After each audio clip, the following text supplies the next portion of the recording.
Hello and welcome back, or welcome to my channel. I'm Claudia, and today I thought since we're not very long into 2024, I thought it would be really fun to go over my 2023 Storygraph reading wrap up. And I have to give a huge shout out to Storygraph.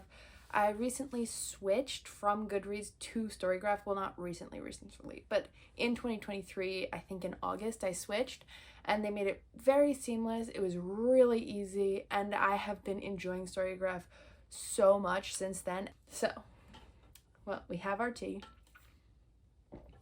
And now, let's spill the tea, so to speak, on what I read in 2023. There will be a screen recording of my Storygraph, so if you decide to switch, you kind of know what it looks like and know what to expect already, and it's just easier for me to talk you through. So, this is not sponsored at all, but one of my absolute favorite things about Storygraphs is like quite literally what they're known for. All of these pie charts and the pace, the page number, the fiction, nonfiction, genre, author, like they have so many different categories that you can just see the graphs for, and I love it so much. This is right up my alley. We want to look at the 2023 reading wrap up.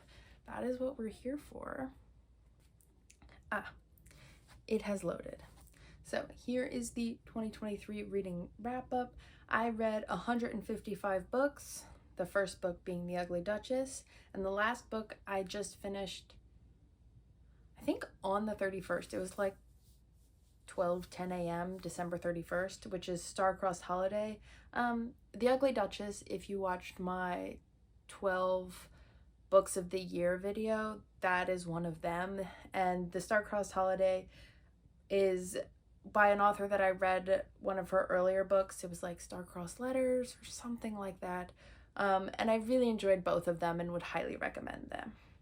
So next we have the mood map, which is not something I see as part of their stats that I can look at all throughout the year. So it describes like what it is, and we can see that I read darker things until May and then read a lot of light things for the end of the year. And I if I had to guess, I would say the darker things were, I read the Throne of Glass series and I read a couple murder mysteries around then, so that's what I would guess that they are. And then we have the page graph, and then I met my reading goal by 103%.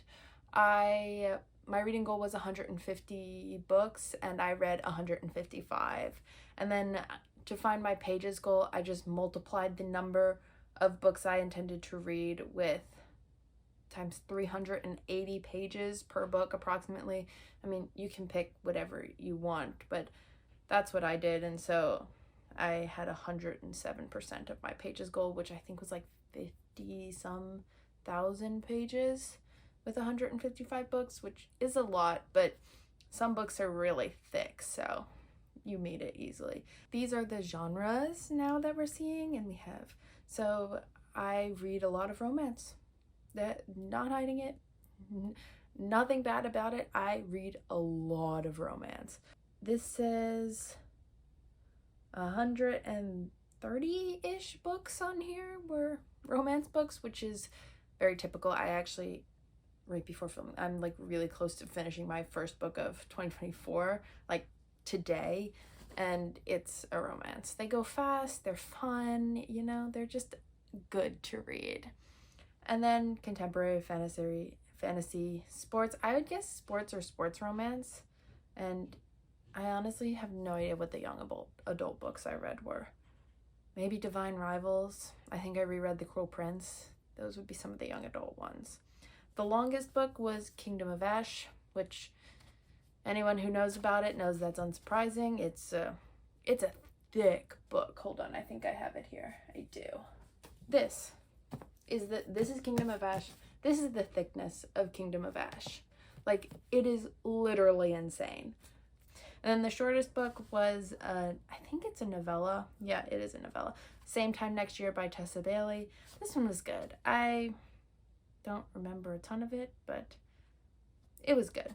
My least time spent was one day, and It says fast track. I can tell you right off the bat, the reason I can get to 150 books is because like a 200 to 300 page romance, I can read it in like 4 hours, maybe less. So there were a lot of books that were done in one day, but I think this might have just been the first one of the year that was a 1 day read. And then the longest time spent, which is actually surprising because I felt like I read this one really fast, was 19 days with House of Earth and Blood from Crescent City. And honestly, I felt like I was reading this really fast, but I think I started it and then in November sometime and then didn't finish it until early December because I started it and then read other things and then went back to it. So the most authors I spent time with in 2023 were Sarah J. Maas, unsurprising. I read not all of Throne of Glass. I started Throne of Glass in 2022. So I read most of Throne of Glass, all of ACOTAR, and one of the Crescent City books. Elsie Silver, I did read her entire discography in 2023. And Elle Kennedy, which was surprising. I did not feel like I read that much Elle Kennedy, but I guess I did. I did one buddy read with my friend who lives in California. Shout out to her. Love her so much, and I don't get to see her. And we buddy read Iron Flame because I had finished it and she had not. And we just, I was like, you have to give me updates. Like, I need to know what you're thinking. And so we buddy read it. My average rating was 3.57 stars, which I will be completely honest, I don't really think about how good the writing was, how good. I'm just like, oh, did I like this book? If the answer is yes, I often give it 5 stars. If the answer is no, then I often give it like 2 stars. So this year I tried to be very more particular in my ratings, and I intend to keep doing that through 2024 because there are some books that I rate and then don't remember at all.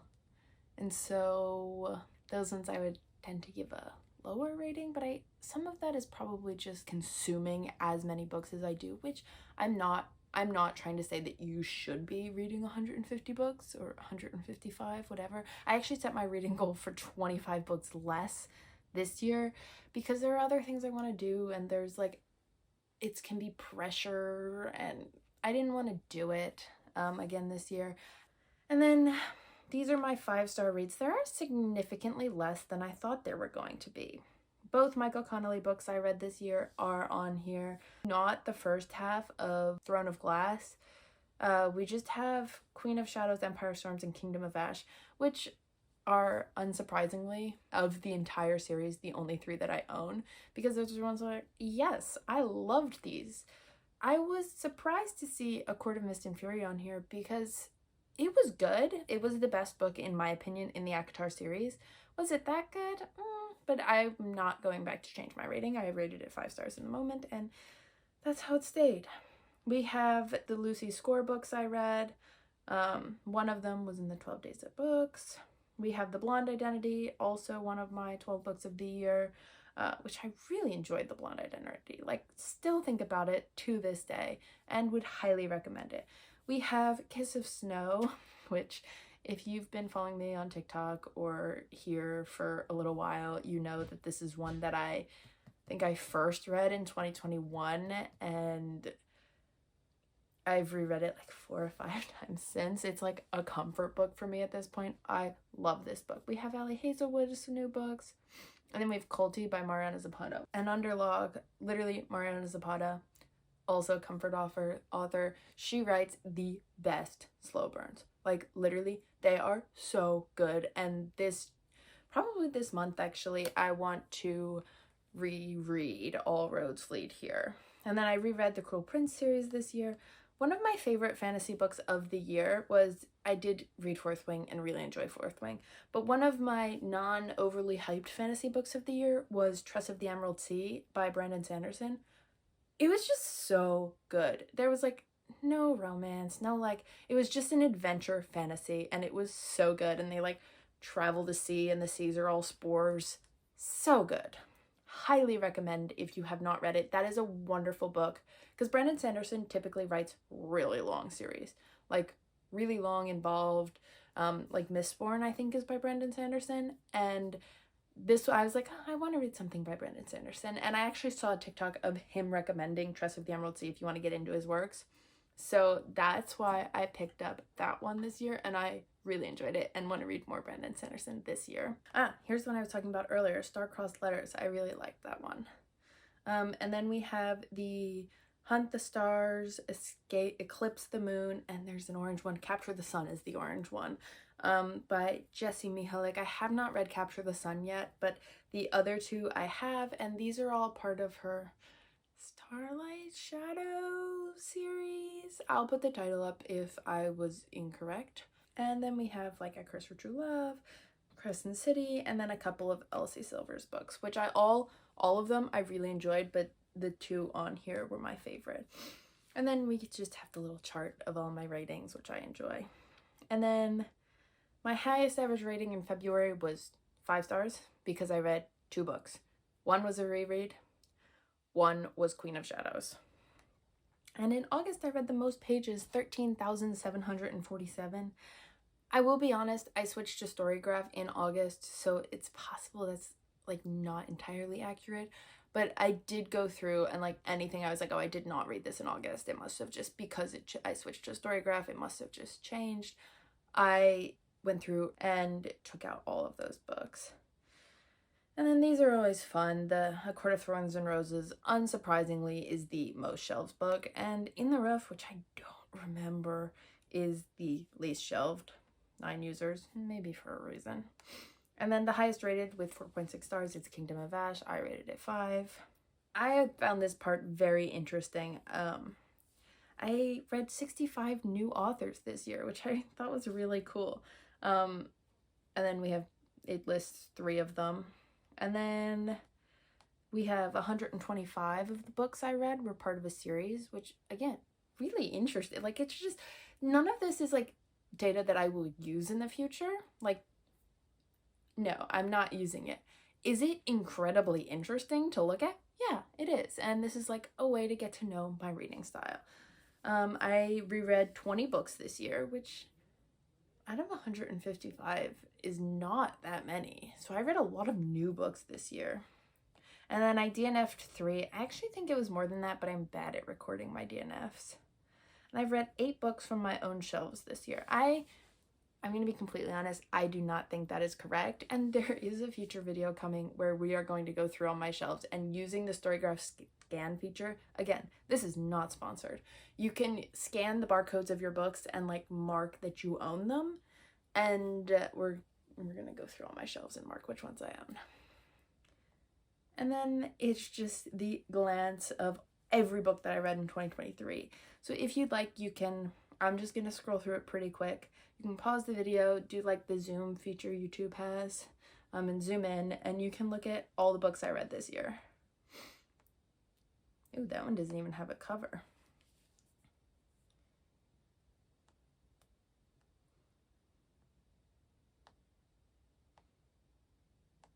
Anyway, it's a lot. Like, honestly, I cannot even believe I read this many books. I think the only time I read more was my senior year of high school.